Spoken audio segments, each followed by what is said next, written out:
அனிதா காளிராஜின் உயிரே ஆருயிரே பாகம் 24. அவள் உறங்கிய பின்பு அவள் முகத்தையே பார்த்து கொண்டிருந்தான் ருத்ரன். கள்ளம் கபடம் இல்லாத முகம். பாப்பா, என்கிட்ட நீ எதையோ மறைக்கிறடி. நீ எதையோ நினச்சி பயந்துட்டு இருக்க. மனசில் எதையோ போட்டு குழப்பிட்டு இருக்க. ஆனால் அதை என்கிட்ட சொல்ல மாட்டிக்க. என் மேலே உனக்கு நம்பிக்கை இல்லையா? என்ன பிரச்சனைன்னு என்கிட்ட மட்டும் சொல்லு. நான் உடனே அதை தீர்த்து வச்சிடுவேன். நீயா சொல்லுவேன்னு பார்க்குறேன், ஆனால் சொல்ல மாட்டேங்கிறியே என்று வருந்தியவன் அவள் நெற்றியில் முத்தமிட்டு விட்டு அவளை அணைத்தவாறு படுத்து விட்டான். இரவில் ஏதோ முழங்கும் சத்தம் கேட்டது. அருகே திரும்பி பார்த்த ருத்ரன் பதறி அடித்து கொண்டு எழுந்தான். காரணம், ஆறு உடலை குறுக்கி கொண்டு ஏதோ பிதற்றிக் கொண்டிருந்தாள். ஏய் பாப்பா, என்ன ஆச்சிடி என்று கேட்ட வண்ணம் அவள் கன்னத்தில் தட்டினான். ஆனால் அவளிடம் எந்த பதிலும் இல்லை. உடலோ அனலாய் கொதித்து கொண்டிருந்தது.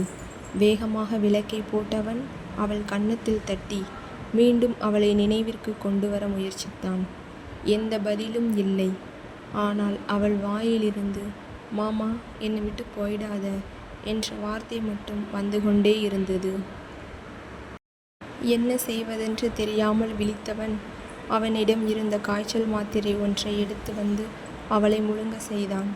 பின் ஒரு வெள்ளை துணியை தண்ணீரில் நனைத்து அவள் நெற்றியில் ஒற்றி எடுத்தான். காய்ச்சல் குறைந்தது. அவள் முனங்களும் கொஞ்சம் கொஞ்சமாக குறைய ஆரம்பித்தது. அவள் ஆழ்ந்த நித்திரைக்கு சென்று விட்டாள். அவளையே பார்த்து கொண்டிருந்த ருத்ரன், ஏண்டி இப்படி சொன்ன? நான் உன்னை விட்டு போயிடுவேன் என்று நினைக்கிறாயா? என்னால் உன்னை பிரிந்து ஒரு நொடி கூட இருக்க முடியாதுடி. அதை நீ எப்போ புரிஞ்சிக்க போற என்று வேதனைப்பட்டான். பின்பு அவளை அணைத்தவாறு அவனும் படுத்துவிட்டான். காலையில் அவனுக்கு ஒரு முக்கியமான மீட்டிங் இருப்பதால் 5 மணிக்கு எல்லாம் எழுந்து தயாராகி விட்டான். ஆறுவிடம் சொல்லிவிட்டு செல்லலாம் என்று எண்ணியவன் அவளை பார்க்க அவள் ஆழ்ந்த நித்திரையில் இருந்தாள். இரவு சரியாக தூங்காததால் இவ்வளவு நேரம் தூங்குகிறாள் என்று நினைத்தவன் அவள் நெற்றியில் உள்ள முடிகளை ஒதுக்கிவிட்டு அவள் நெற்றியில் அழுந்த முத்தமிட்டு விட்டு சென்றான். அவளை விட்டு செல்வதற்கு அவனுக்கு மனதே இல்லை. ஆனால் இன்று கட்டாயமாக முடிக்க வேண்டிய வேலை என்பதால் கிளம்பி சென்று விட்டான். அவன் சென்றுவிட்ட சிறிது நேரத்திலேயே கண் விழித்த ஆறு அவனைதான் தேடினாள். அவள் எழுந்ததிலிருந்து அவளுக்கு மனதே சரியில்லை. காரணம், இரவில் அவள் கண்ட கனவு. இரவில் அவள் கனவில் ருத்ரனுக்கு ஏதோ விபத்து நடந்தது போல் கண்டாள். அதனால்தான் இரவில் அவளுக்கு காய்ச்சல் வந்தது. அவனும் இவளிடம் சொல்லாமல் சென்று விட்டதனால் இவளுக்கு மனது மிகவும் படபடப்பாகவே இருந்தது. வேகமாக சென்று ருத்ரனின் தாயிடம் அவங்க எப்போ போனாங்க அத்தை என்று கேட்டாள்.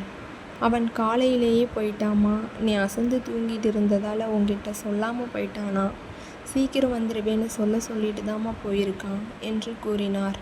சரிங்க அத்தை என்றவள் அங்கே போடப்பட்டிருந்த சோபாவில் சென்று அமர்ந்து கொண்டாள். பையன் சொன்னது சரியாதான் இருக்கு, இவள் முகமே சரியில்லையே என்று எண்ணியவர் காப்பி கலந்து அவள் கையில் சென்று கொடுத்தார். அதை வாங்கியவள் 2 மடக்கு குடித்திருப்பாள். ஒரு மாதிரி வாந்தி வருவது போல் இருந்தது. அந்த காப்பியை டீப்பாயின் மேல் வைத்தவள் ஓடி சென்று வாஷ்பேஷனில் வாந்தி எடுத்தாள். அங்கே யாரும் இல்லாததால் இவள் வாந்தி எடுத்தது யாருக்கும் தெரியாமலே போயிற்று. இவளும் அதை ஒரு விஷயமாக எடுத்துக்கொள்ளாமல் மீண்டும் அதே சோபாவில் வந்து அமர்ந்து கொண்டாள். எப்போ மாமா வருவ என்று மனதில் நினைத்து கொண்டே வாசலையே பார்த்து கொண்டிருந்தாள். ஆறுமா, சாப்பிடலாமா என்று அழைத்த மாமியாரிடம், எனக்கு வேணாம் அத்தை, நீங்கள் சாப்பிடுங்க, எனக்கு ஒரு மாதிரி நெஞ்சு கரிச்சிக்கிட்டே இருக்கு, நான் கொஞ்சம் நேரம் கழித்து சாப்பிட்றேனே என்று பாவமாக கேட்டாள். சரிம்மா, ஆனால் 10 மணிக்குள்ளே சாப்பிடணும் சரியா என்றவர் ருத்ரனின் தந்தைக்கு சாப்பாடு எடுத்து பரிமாற ஆரம்பித்தார். சரிங்க அத்தை என்றவள் சோபாவில் அமர்ந்தவாறே தூங்கிவிட்டாள். அவள் கண்களை மூடியிருந்த அந்த நேரம் இரவில் கண்ட அதே கனவு மீண்டும் அவள் கண்முன். அதில் பயந்தவள் மாமா என்று அலறிய வண்ணம் கண்களை திறக்க அதே நேரம் அவர்கள் வீட்டிற்குள் ஓடி வந்தான் அவர்களின் காவலாளி. அம்மா அம்மா, என்னப்பா குமாரு, என்னாச்சு? அம்மா, நம்ம சின்னையா போன காரை ஆக்சிடெண்ட் ஆயிடுச்சாம்மா, ஹாஸ்பிட்டலில் சேர்த்துருக்காங்களா என்று பதட்டமான குரலில் சொன்னான். அதை கேட்ட மறு நிமிடம் ஆரு வேரறுந்த கொடியாய் மயங்கி கீழே சரிந்தாள்.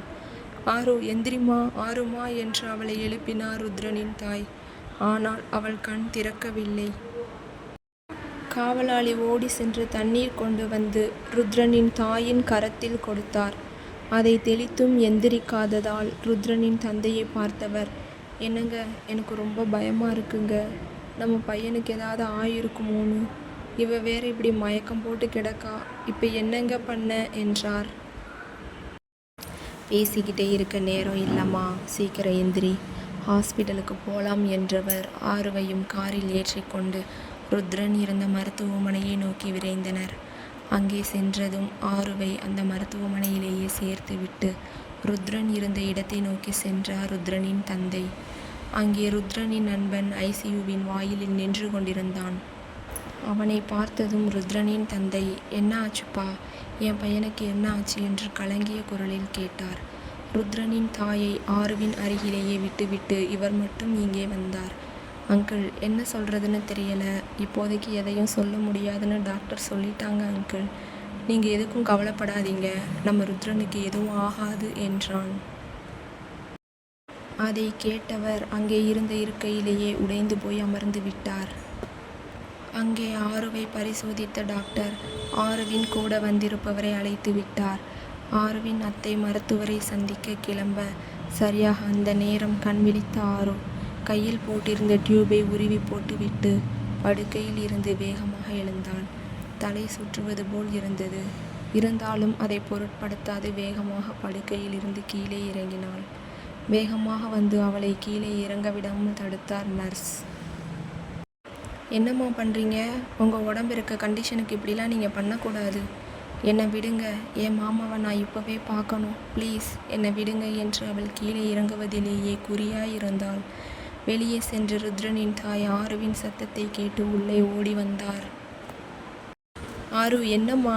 நம்ம ருத்ரனுக்கு எந்த பிரச்சனையும் இல்லைம்மா. உன் உடம்பு ரொம்ப வீக்காக இருக்குன்னு டாக்டர் சொல்கிறாங்க. நீ கொஞ்ச நேரம் ரெஸ்ட் எடு, அப்புறம் போய் ருத்ரனை பார்க்கலாம் என்று தன் மருமகளை சமாதானம் பண்ணினார். எப்பொழுதடா தன் மகனை பார்ப்போம்? அவனுக்கு என்ன ஆனதோ? இப்போ தன் மகன் எந்த நிலையில் இருக்கின்றானோ என்று பெத்த வயிறு பதறிக்கொண்டுதான் இருக்கிறது.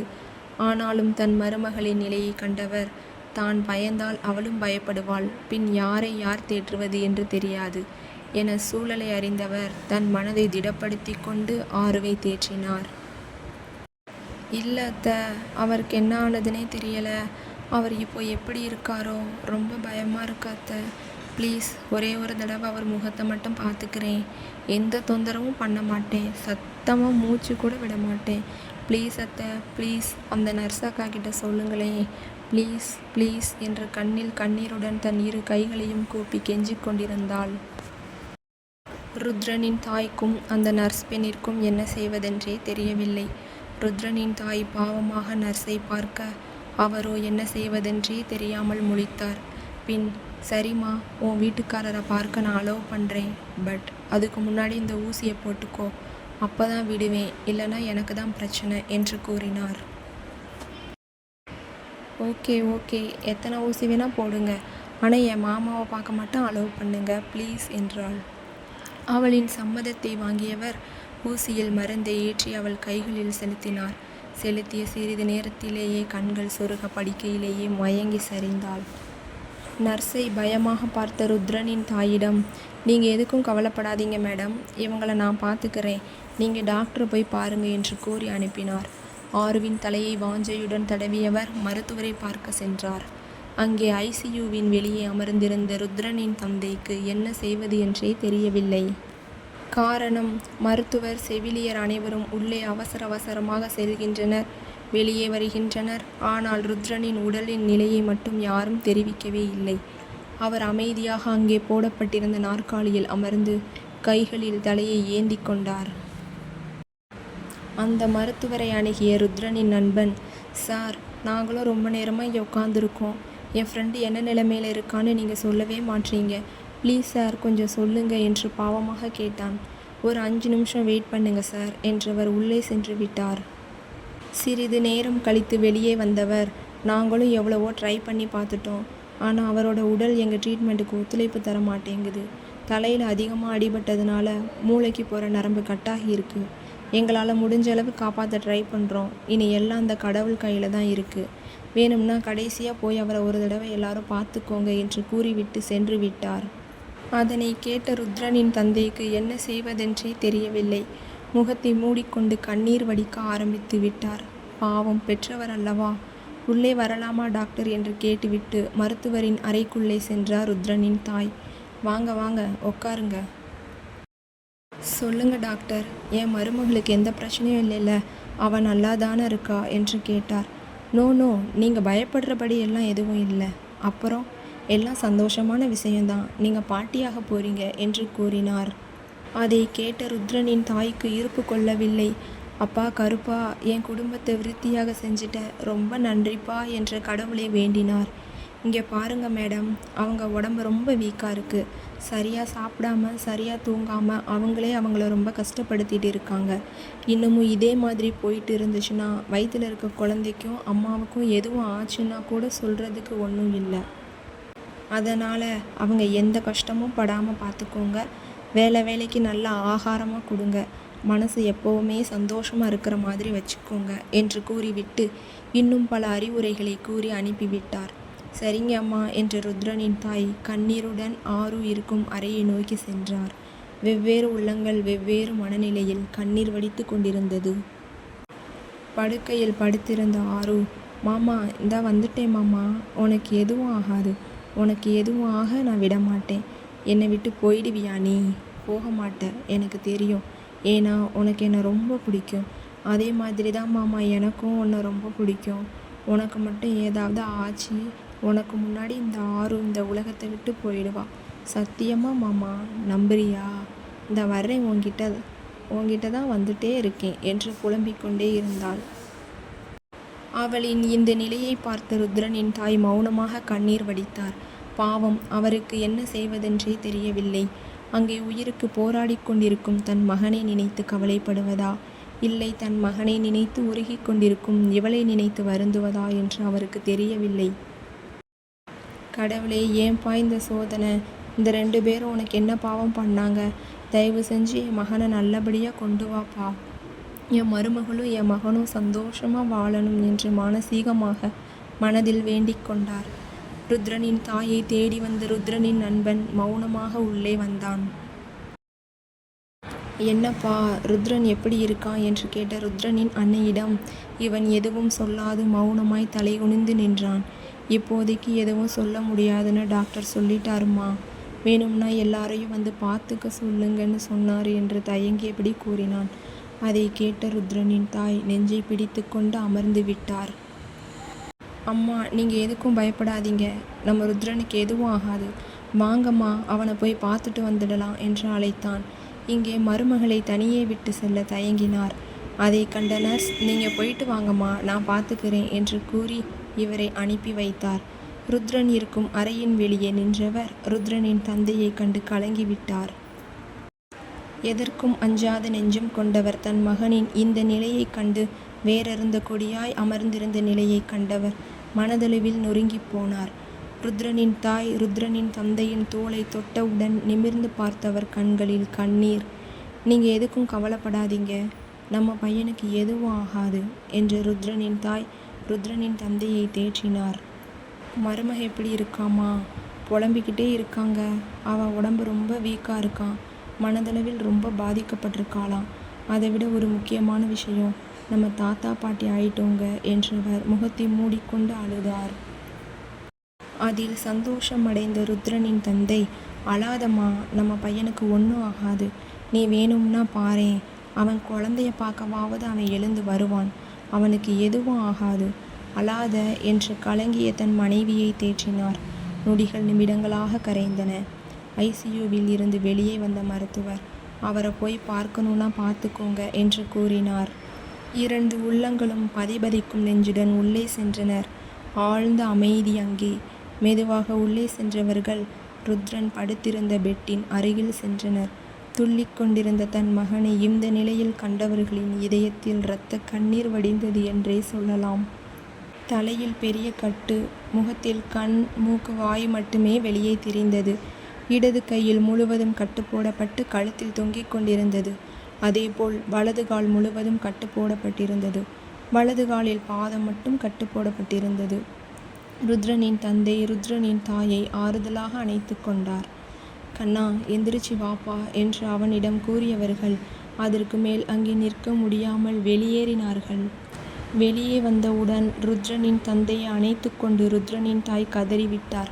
என்னங்க, நம்ம பையனோட இந்த நிலையை பார்த்தீங்களா? லேசா ஒரு குண்டூசி பட்டா கூட அவனால் தாங்க முடியாது. இப்போது உடம்பு முழுக்க இவ்வளவு கட்டு போட்டு என் பையனை படுக்க வச்சுருக்காங்களே, நான் என்ன செய்வேன்? என் மருமக எந்திரிச்சு வந்தால் அவகிட்ட நான் என்ன சொல்லுவேன்? கடவுளே, என்னை இப்படி ஒரு நிலையில் கொண்டு வந்து விட்டுட்டியே. என் பையன் யாருக்கு என்ன கெடுதல் பண்ணினான்? அவனோட வாழ்க்கையில் இப்படி மாறி மாறி விளையாடுறியே என்று தலையில் அடித்து கொண்டு அழுதார். ஆதரவாக ருத்ரனின் தந்தை அவரை அணைத்து கொண்டார். அழாதம்மா, நம்ம பையனுக்கு நிச்சயம் எதுவும் ஆகாது. நீ வேணும்னா பாரு, நம்ம பையன் எந்திரிச்சு வர்றான்னா இல்லையா என்று கூறினார். நம்ம பையனுக்கு எதுவும் ஆகாது இல்லைங்க, எதுவும் ஆகாதுமா. நம்ம எல்லாரையும் பார்க்க எந்திரிச்சு வந்துடுவான் தானங்க. கண்டிப்பாக எந்திரிச்சு வருவான், நீ எதுக்கும் கவலைப்படாத. நம்ம மருமக மேல் அவன் வச்சிருக்க காதல் உண்மைனா அவனுக்கு கண்டிப்பாக எதுவும் ஆகாது, எந்திரிச்சு வருவான் என்று உறுதியாக கூறினார். ஆருத்ரன் ஆருணிதா காதல் கதை தொடரும்.